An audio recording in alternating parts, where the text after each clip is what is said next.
Subscribe करें birds breeding tips को और साथ में बेल आइकन को प्रेस करें ताकि आपको हमारी वीडियो मिले सबसे पहले।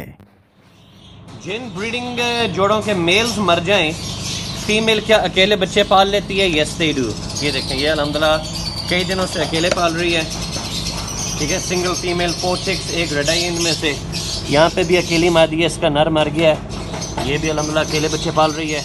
अक्सर लोग कहते हैं कि क्रीमिनो खुद यानी उसके बच्चे नहीं निकलते, यार अगर निकल भी जाए तो वो अपने बच्चे फॉस्टर नहीं कर सकते, इम्पॉसिबल है। अब अल्लाह नजर बद से बचाए, मैं आपको एक जोड़ा दिखाता हूँ, क्रीमिनो विद अल्बाइनो रेड आई का स्प्लिट। इन दोनों को मैंने लगा, आपने इनकी पिक्चर्स देखी होंगी फेसबुक के ऊपर। तो 3 क्रीमिनो रेड आइज हैं, एक अल्बिनो रेड आई है। तो ये तीनों माशाल्लाह, ये बल्कि चारों इसी के नीचे पल रहे हैं। तो मैंने कहा ये भी एक मिथ थोड़े, जो लोग कहते हैं कि क्रीमिनो अपने बच्चे नहीं पाल सकता, मैंने कहा एक तो इसको गलत साबित करें, नंबर 1। नंबर 2, यहाँ पे एक खाबलू स्प्लिट इनो है जो कि एक और बर्ड के साथ लगा हुआ था, उसके पार्टनर मर गई है, यानी द फीमेल डेड। अब ये कितने बच्चों को पाल रहा है अकेला? अल्हम्दुलिल्लाह कोई 5 बच्चे इसमें हैं।